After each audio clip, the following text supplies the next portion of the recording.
J'espère que vous allez bien. Je vous souhaite la bienvenue dans un nouvel épisode de podcast. Aujourd'hui, je ne suis pas toute seule puisque j'ai l'honneur d'accueillir Angélique. Merci beaucoup d'être parmi nous. Est-ce que tu vas bien? Yes, merci beaucoup à toi, Marine, pour ton invitation. J'espère que tu vas bien aussi. J'espère que ceux qui nous écoutent vont bien aussi. Ouais, bien sûr, c'est toujours le plus important avec du soleil, de la bonne humeur. Et Carrément. justement, pour se mettre de bonne humeur, on va aujourd'hui parler de confiance en soi, de croire en soi, d'estime de soi, puisque c'est une notion qui est aujourd'hui hyper importante en business. Mais avant que l'on commence, avant que l'on approfondisse plein de choses sur lesquelles on va parler aujourd'hui, est-ce que tu peux rapidement te présenter, nous dire qui tu es, ce que tu fais dans la vie et à quoi ressemble aujourd'hui ton quotidien? Yes, alors moi c'est Angélique, j'ai 25 ans, j'habite à Nice où il y a bien plein de soleil et tout comme on aime. Euh, pour me décrire, j'aime bien dire que je suis une amoureuse de la vie, une amoureuse de l'amour, ce qui n'a pas toujours été le cas, on en parlera après. Mais ouais, je suis une grande amoureuse de l'amour et d'ailleurs l'amour c'est vraiment une de mes valeurs principales. Qu'est-ce que je fais dans la vie? Alors, je suis entrepreneuse depuis maintenant 3 ans. En avril, je fête précisément mes 3 ans. Et je suis coach mindset, coach confiance en soi, vous appelez ça comme vous voulez. En gros, j'aide tout simplement les entrepreneuses à se sentir confiantes, à se sentir légitimes dans leur business pour faire passer justement leur business à un niveau supérieur. Donc, tu as le côté mindset et le côté business qui sont tous les deux hyper importants à travailler. Je suis aussi auteure du livre Direction Confiance en soi. J'ai aussi un podcast. Enfin voilà, je suis un peu partout. Euh, mais voilà, du coup, je suis entrepreneuse depuis bientôt 3 ans. Beaucoup de casquettes d'entrepreneurs comme on les aime, avec plein de choses à ton actif. Moi, j'ai une première question pour toi, puisque c'est vrai que très souvent, lié justement à ce manque de confiance que l'on va approfondir un petit peu, on parle notamment de la peur de se montrer, la peur d'être jugé, la peur d'être moqué, notamment et surtout en création de contenu quand on doit faire des stories, etc. Mais il y a également la peur de la réussite.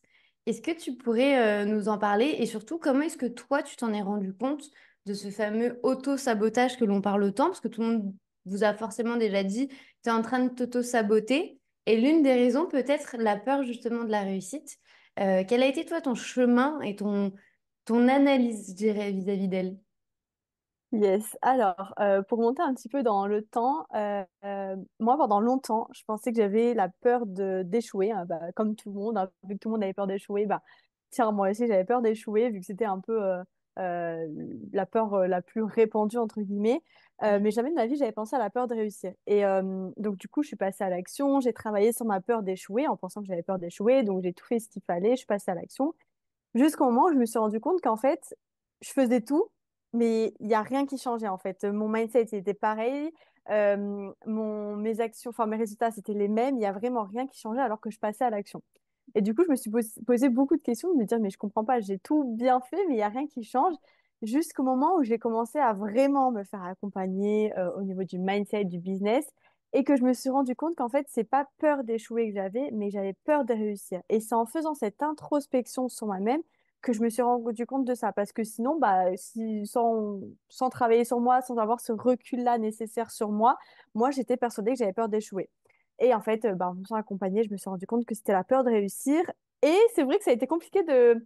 C'est plus simple, entre guillemets, de dire j'ai peur d'échouer que de se dire j'ai peur de réussir. Parce que peur de réussir, au début, bah, moi, je me suis un peu jugée de me dire, mais meuf, tu viens entrepreneuse pour réussir.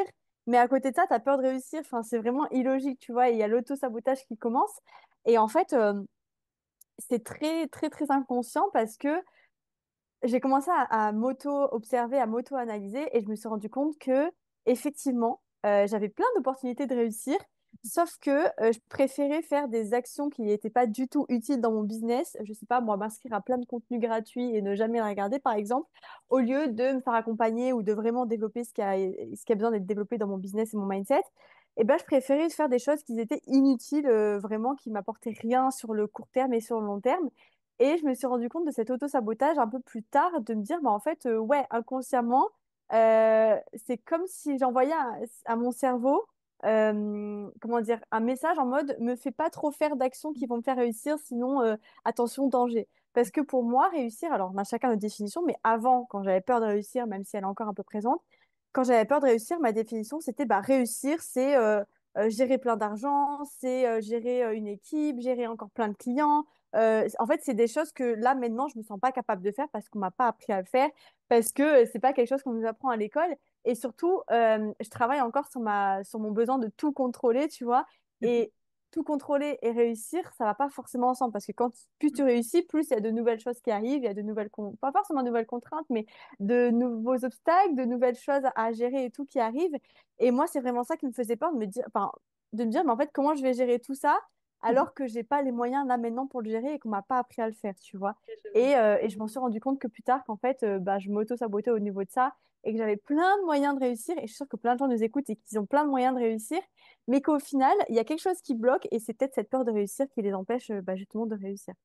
Tu disais que cette peur, tu l'as du coup travaillée, mais qu'elle est quand même un petit peu présente. Est-ce que tu penses que c'est une peur qui va s'estomper et qui va partir pour toujours? Ou est-ce que tu es convaincu que les peurs que l'on a liées surtout à notre confiance en soi, au syndrome de l'imposteur, etc., ils seront là de manière périodique? Très intéressant. Je pense que ça dépend des personnes, ça dépend des peurs, etc. Il y a des peurs que j'ai réussi à éliminer, entre guillemets, enfin, que j'ai réussi à estomper, on va dire.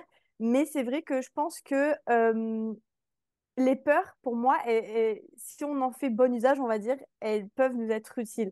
Je pense que si elles sont là, c'est pour une bonne raison. Dans la préhistoire, je crois que c'est dans la préhistoire, pour eux, la peur, ça leur permettait de se mettre en sécurité, de prévoir un potentiel danger ou qu'ils allaient peut-être mourir ou quoi. Donc en fait, la peur, ça nous sert aussi à ça. Même si parfois elles sont infondées, les peurs dans nos vies, elles nous permettent d'être en sécurité, entre guillemets, et de se dire, OK, bah là, peut-être il y a un danger, tu vois. Même s'il n'y a pas forcément de danger, mais ça nous permet de nous sécuriser, entre guillemets.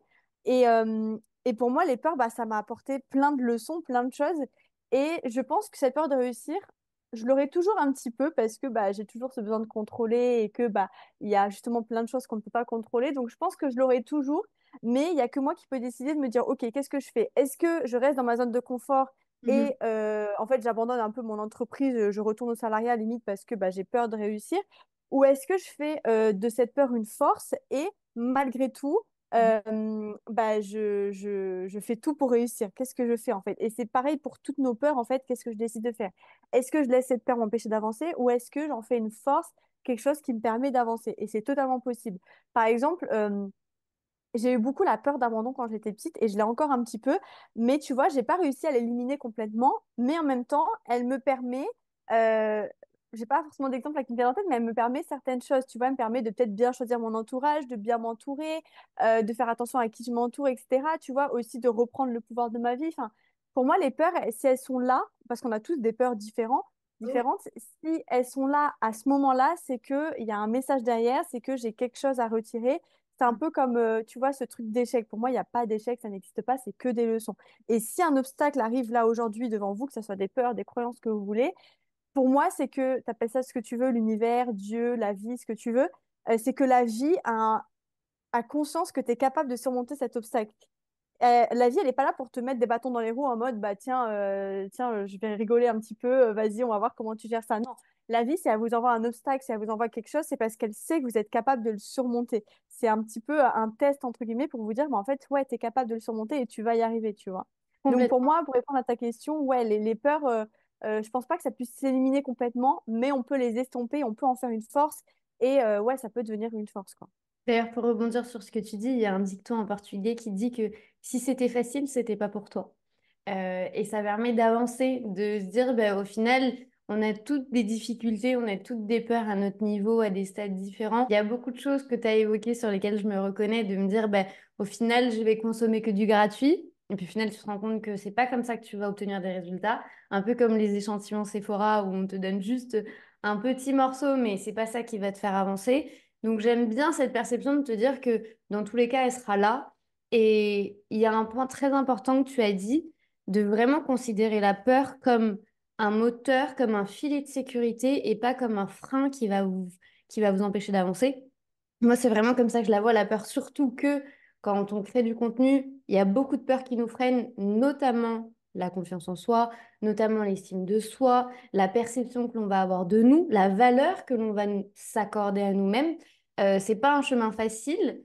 Est-ce que tu peux me dire à partir de quand est-ce que toi, tu t'es réellement penché sur la confiance en soi? Est-ce que c'est quand tu as mis des mots sur tes mots, MAUX, mais également sur tes peurs, ou est-ce que c'est parce que tu as eu un manque de confiance que tout ça s'est débloqué? Quel a été ton chemin par rapport à ça?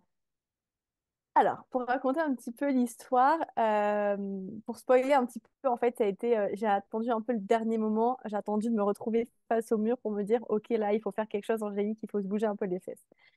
Pour remonter dans l'histoire, depuis que je suis petite jusqu'à, bon là aujourd'hui j'ai 25 ans, depuis que je suis petite jusqu'à environ mes 20 ans, 21 ans, j'étais vraiment ma cliente idéale d'aujourd'hui. Je n'avais pas confiance en moi, j'avais une grosse peur du regard des autres, j'avais plein de peurs, j'étais tout le temps négative. Je me demandais clairement mais qu'est-ce que je fous ici? Je me détestais, je détestais les autres. Enfin vraiment, si j'aurais pu me rester cachée toute ma vie dans une grotte, je l'aurais fait. Pour donner une idée, mes années lycée, mes années collège, fac, tout ce que tu veux, ça a été très très très compliqué pour moi parce que justement, j'avais une très mauvaise relation avec moi-même, avec les autres, même dans ma façon de paraître, enfin dans l'image que je renvoyais, j'étais tout le temps habillée en noir, tout le temps dans la négativité. Vraiment, si je pouvais me cacher, je le faisais. Et en fait, j'allais en cours parce que j'étais obligée d'y aller. Mais si je pouvais rester au fond de mon lit en train de pleurer, mais je le faisais. Et il y a eu beaucoup d'événements compliqués qui sont... Alors, pour donner une idée, en 2017, j'ai eu une année très, très, très compliquée. Quand je l'ai vécue, ça a été, pour moi, c'était ma pire année de ma vie. Genre, vraiment, je la détestais.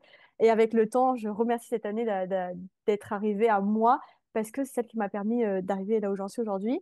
Mais dans l'idée, en 2007, j'ai eu ma première rupture amoureuse avec mon premier chéri qui était l'amour de ma vie, celui avec qui j'avais fondé une famille, des enfants, me marier, etc. Donc, ça a été très compliqué.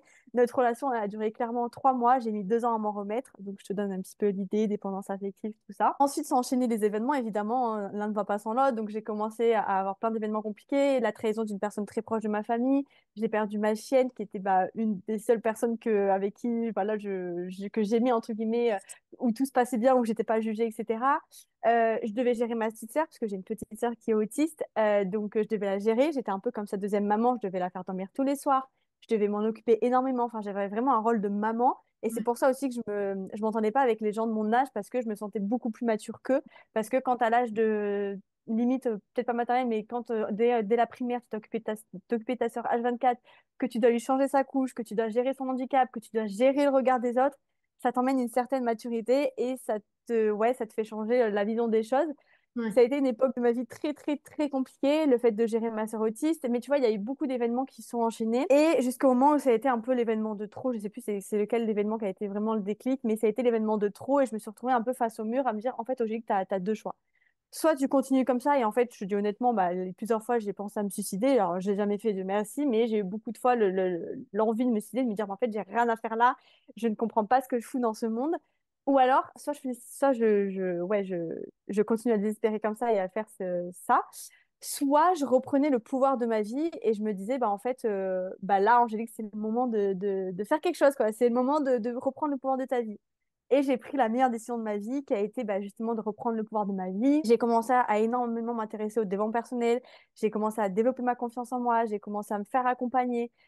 Ça a été un chemin très compliqué, très douloureux, très long, mais je me remercierai jamais assez parce que bah, c'est ce qui m'a permis aujourd'hui d'en être là.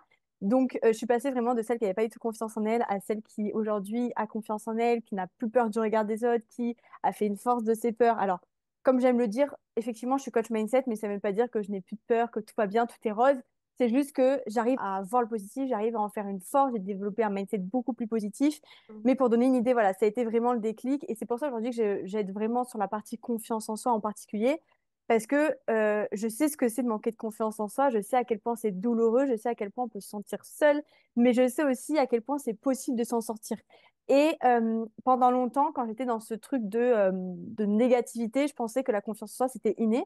Parce que ben, avec le temps, je me suis rendu compte que c'était une excuse. Je me disais, bon, ben, en fait, je ne sais pas comment faire. Donc, de toute façon, c'est comme ça, c'est la vie. On peut rien y changer.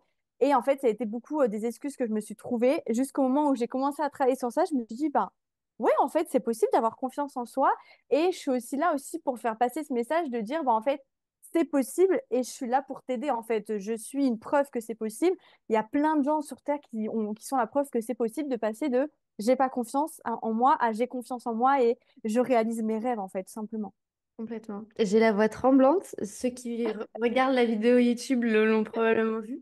Tu m'as beaucoup émue je ne m'attendais pas à ça. En fait, il faut savoir que les interviews sont préparées en amont, mais il y a juste un partage de questions qui est très minime.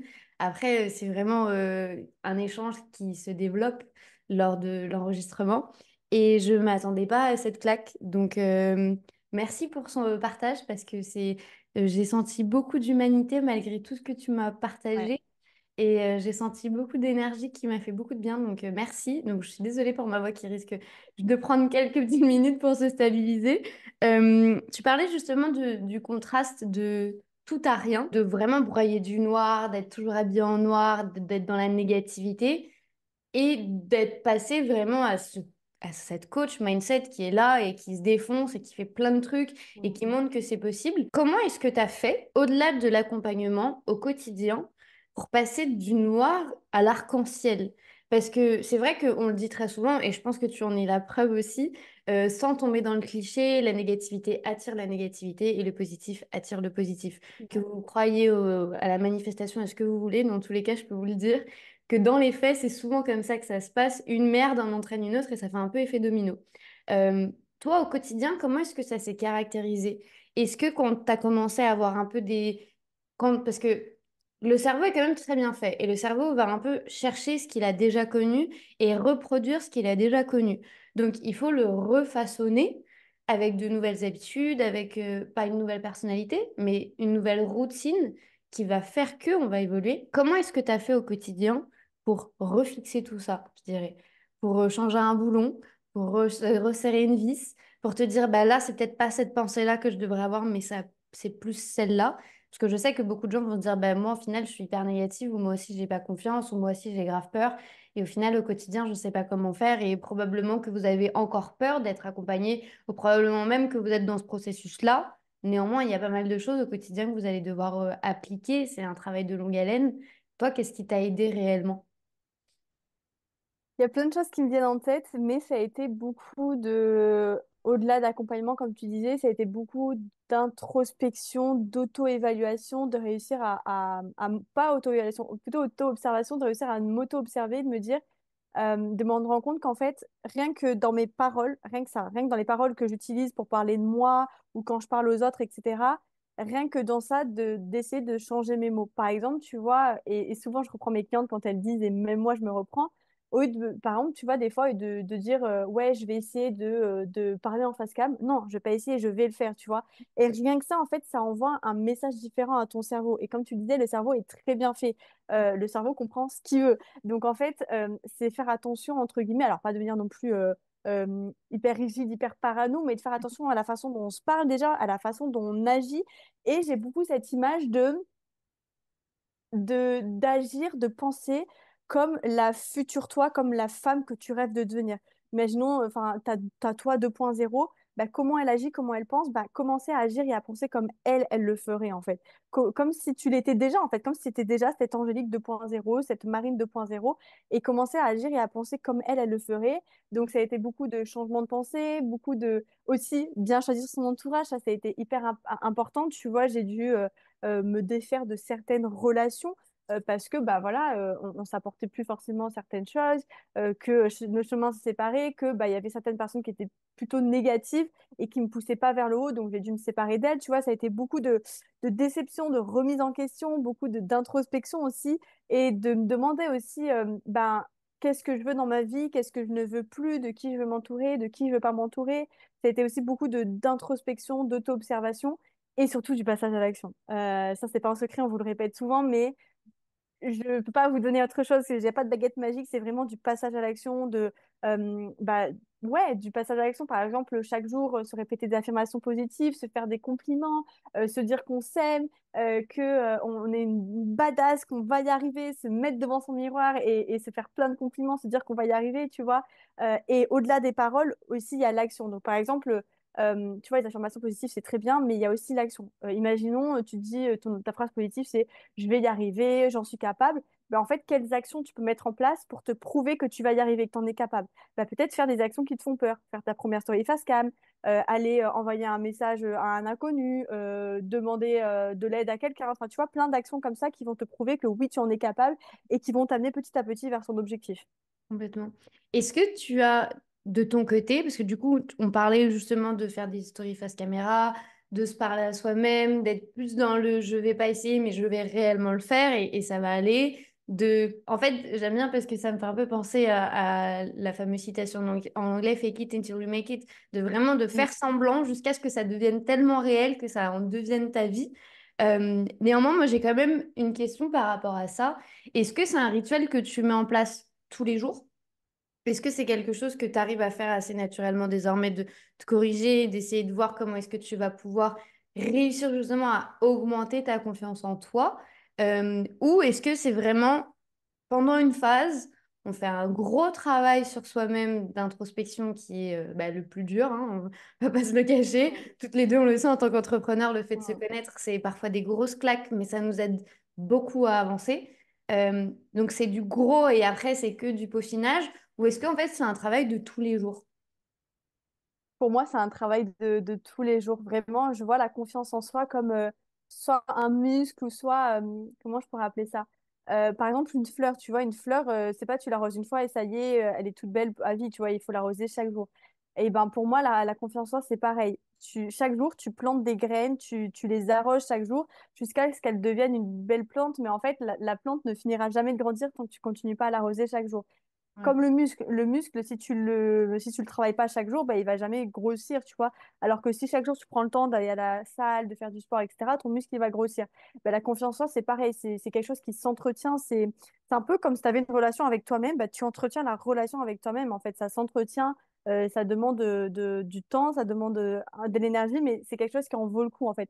Pour moi, oui, c'est un travail tous les jours, mais c'est un travail qui en vaut le coup. Et pour moi, c'est le meilleur travail, entre guillemets, la meilleure chose qu'on puisse s'offrir, c'est de chaque jour faire une action qui va nous permettre de plus nous aimer, de plus avoir confiance en nous. C'est vraiment un travail qui mérite d'être vécu, quoi. Mhm. Et concrètement, du coup, on est sur la durée et on le sait très bien en tant qu'entrepreneur, le fait d'avoir ce travail constant et justement de passage à l'action, ça nous fait obtenir des résultats. Est-ce que la Angélique d'avant et la Angélique de maintenant, elle arrive à voir les résultats que tu as obtenus, que ce soit par rapport à ta vie, et tu peux nous parler de ce que tu veux, mais également par rapport à ton business. Est-ce que tu t'es rendu compte que les gens te faisaient plus confiance? Est-ce que tu t'es rendu compte que tu as tiré du coup plus de monde? Est-ce que tu as facturé plus? Est-ce que tu t'es autorisé à être visible? Comment concrètement, quels ont été les résultats qui t'ont dit, en fait, là, ça vaut le coup, donc je vais continuer parce que je vois ce qui se passe. Il y a tellement de choses qui me viennent en tête, mais oui, il y a vraiment une différence entre la Angélique d'avant et la Angélique d'aujourd'hui, celle qui débutait, qui n'avait pas confiance en elle, et celle d'aujourd'hui. Il y a vraiment une différence. Et je sais qu'il y aura encore plein de différences qui vont arriver une fois que j'aurai encore plus travaillé sur mes peurs, plus travaillé sur mon mindset. Mais dans l'idée, bah, tu l'as clairement dit, et c'est une des choses que je répète tout le temps à mes abonnés, mes clientes, etc. C'est que la première raison pour qu'une personne achète chez toi, c'est qu'elle te fait confiance. Mhm. Pour que cette personne te fasse confiance, il faut que toi-même tu aies confiance en toi. Parce que si en face de toi, tu as une personne qui te vend son offre, mais que tu vois qu'elle n'a pas confiance en elle, que quand elle en parle, elle n'a pas confiance en son offre, qu'elle en parle en mode alors j'ai ça à te proposer, je pense que ça peut t'aider. Tu vois qu'elle a une toute petite voix, tu vois, il y a rien, ça se voit que même elle n'a pas confiance en elle, bah, tu vas pas acheter chez elle. Par contre, à côté de ça, tu as une fille qui fait le même métier que cette personne, qui a une concurrente à elle, qui est là en mode alors je sais que je peux t'aider, tu vas voir, ça va changer ta vie, tu vas avoir tel résultat, moi ça m'a aidé, tu peux me faire confiance, tout ce qui est là en mode de ouais, énergie, genre qui montre qu'elle a confiance en elle et en son offre, ben, tu vas plus aller vers elle. Et c'est vraiment ça que ça m'a permis aussi, le fait d'avoir confiance en moi, c'est d'attirer à moi des gens qui me font confiance et surtout attirer à moi des gens qui me correspondent plus et pas attirer des gens un peu touristes qui viennent gratter des infos, on va dire gratuites, qui sont là juste pour le profit, entre guillemets, tu vois, mais d'attirer des personnes qui sont alignées avec mes valeurs, alignées avec qui je suis, alignées avec qui je veux devenir, tu vois. Donc oui, il y a cette notion de confiance. J'ai augmenté en visibilité aussi parce que forcément, les gens ont vu comment dire, que j'étais plus authentique, parce que comme j'avais plus confiance en moi, j'étais beaucoup plus authentique. Les gens se sont reconnus dans mon histoire. Les gens, je pense qu'ils se sont inspirés de moi, enfin, dans le sens où bah, mon histoire est assez inspirante quand même, tu vois. Donc, je pense que les gens se sont beaucoup reconnus dans mon histoire. Et avant, quand j'avais pas confiance en moi, je racontais pas mon histoire, donc j'attirais pas forcément de gens. Et là où aujourd'hui, j'ai plus confiance en moi et j'ose parler de moi, j'ose parler de mon histoire, etc., bah, les gens se reconnaissent. Du coup, bah, j'attire plus de gens et encore une fois, plus de gens qui sont alignés avec qui je suis. Mais il y a tellement de choses que j'ai pu avoir, autant dans mon business que dans ma vie perso. Juste aussi, et c'est un exercice que j'aimerais vous proposer. Je sais que c'est compliqué parfois, c'est plus facile de voir ce qu'on a échoué que de voir ce qu'on a réussi, mais un petit défi que je vous lance là aujourd'hui, c'est de chaque jour, et moi je le fais, hein, j'ai un carnet où je note mes gratitudes, où je note mes échecs, les leçons que j'en retire, et surtout je note mes réussites. Prenez le temps chaque jour de noter au moins une réussite, ce pourquoi vous êtes fier aujourd'hui. Bon, aujourd'hui, je suis fière de moi parce que j'ai parlé à un inconnu. Aujourd'hui, je suis fière de moi parce que j'ai eu un nouvel abonné ou parce que j'ai eu une nouvelle cliente ou même des choses très simples. Je sais pas moi, j'ai fait une story facecam, enfin peu importe, vraiment une victoire pour vous qui est vraiment incroyable, même si pour certains ça peut être futile, mais pour vous c'est incroyable. Et le fait de le noter, quand vous allez y revenir dans quelques mois, vous allez vous dire, ah ouais, le chemin que j'ai parcouru, il est juste incroyable. Et le fait de le noter, on s'en rend plus compte, parce que quand on est dans la vie, quand on est dans la tête dans le guidon, on s'en rend pas forcément compte.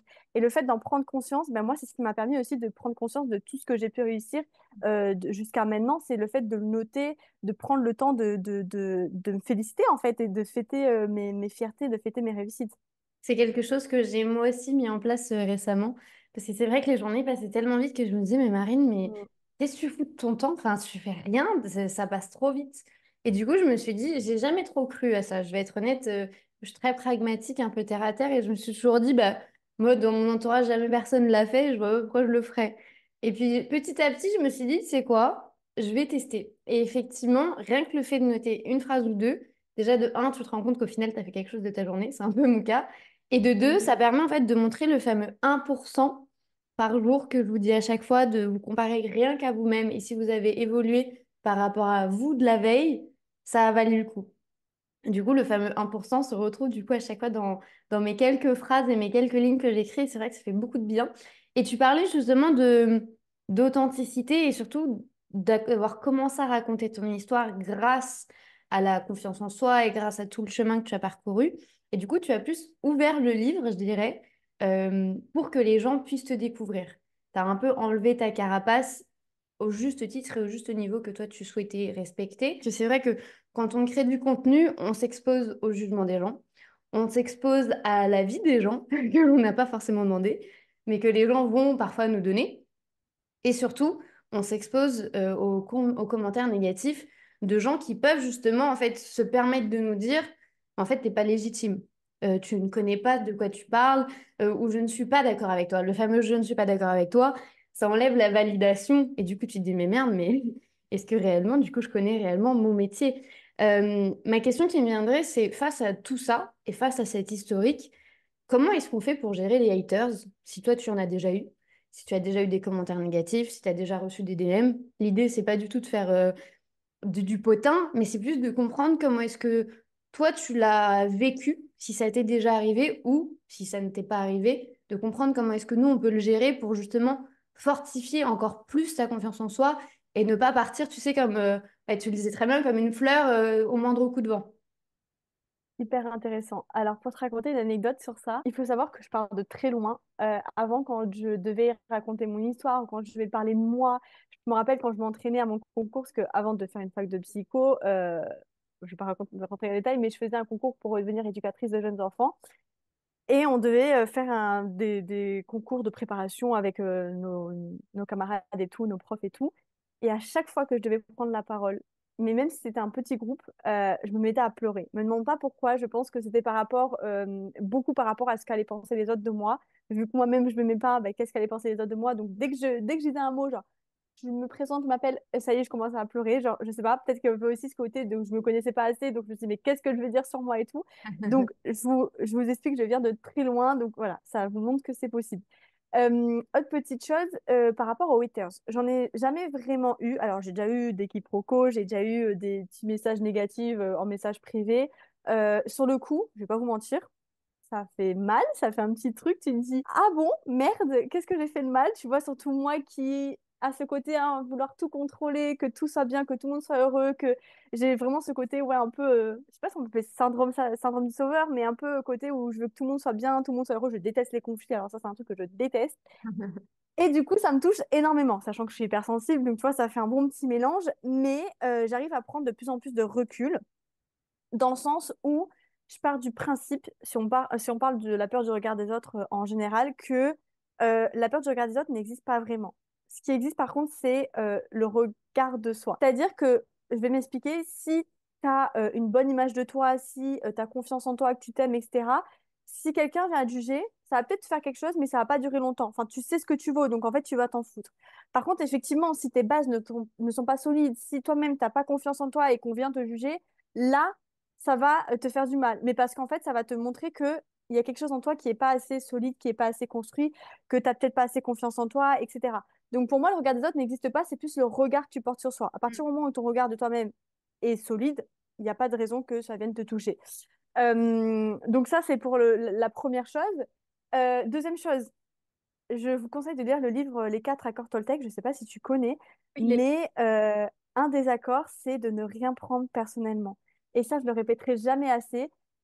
Pour moi, il y a deux raisons, entre guillemets, quand une personne vous juge. Soit c'est parce qu'elle est jalouse, parce que vous avez osé faire quelque chose qu'elle n'a peut-être pas osé faire, en fait, que vous avez un peu renvoyé ses peurs en face d'elle. Et ça rejoint la deuxième raison de l'effet miroir. En fait, quand une personne vous juge, elle vous dit ce qu'elle pense d'elle-même, en fait. Je sais pas si quelqu'un vous dit, ouais, t'es trop stressée, etc. Je te dis un truc tout bête. Ben, en fait, c'est ce qu'elle pense d'elle-même. C'est comme si elle avait un miroir devant elle et qu'elle se parlait à elle-même. Et c'est pour ça qu'il faut rien prendre personnellement parce que quand une personne vous juge, elle parle juste d'elle-même. Elle parle de ses peurs, elle parle de ses doutes. Par exemple, quand quelqu'un vous dit, je sais pas, quand quelqu'un de votre famille vous dit ah, mais c'est n'importe quoi ton business, tu devrais retourner au salariat, c'est plus sécurité, c'est plus de la sécurité et tout. C'est juste parce que peut-être qu'elle, elle n'a pas osé réaliser son rêve et que toi, oui. Et peut-être aussi qu'en fait, elle parle avec ses peurs. Elle a juste peur que bah, tu te retrouves dans la merde, entre guillemets. Elle a peur, pour elle, la sécurité, on lui a appris que c'était le CDI, etc. Donc, c'est vraiment ne rien prendre personnellement parce que les gens parlent avec leurs propres mots MAUX, tu vois, avec leur propre peur. Ils te parlent pas à toi, ils parlent juste comme s'ils se parlaient à eux-mêmes, en fait. Je suis tellement d'accord avec ce que tu dis du fait de ne pas prendre les trucs personnellement et surtout en entrepreneuriat, surtout si vous avez un business. Tout le monde ne va pas vous dire oui, tout le monde ne va pas vous répondre. Il y a des gens qui juste en fait vont vous ignorer et ça ne définira en rien votre valeur et probablement même qu'actuellement vous êtes en train de créer du contenu et vous n'obtenez pas de résultats. Et c'est pas vous le problème. Donc, ne pas prendre les choses personnellement pour justement, comme tu le disais très bien, fortifier sa confiance en soi et se voir comme on mérite de réellement se voir, pour faire du coup tout ce travail avec toi, pour vraiment en fait rentrer dans cette étape de je suis pas bien, j'ai pas confiance en moi, je me sens pas du tout légitime, j'ai peur. Beaucoup de peur, on en a déjà beaucoup évoqué aujourd'hui. Comment est-ce qu'on fait si on souhaite te contacter, si on souhaite travailler justement sur ces éléments-là? Comment se passe un petit peu ton accompagnement? Je propose plusieurs choses. C'est pour ça que j'aime bien prendre le temps de discuter avec la personne, faire des appels découverts, discuter sur Instagram, etc. Parce que j'essaye d'avoir un petit peu des offres différentes selon le profil, selon les besoins, etc. Par exemple, je sais qu'il y en a, ils sont plus autonomie, il y en a, ils sont plus individuels, plus de groupe. Donc, je propose autant d'individuels, je propose du groupe, je propose la formation en autonomie.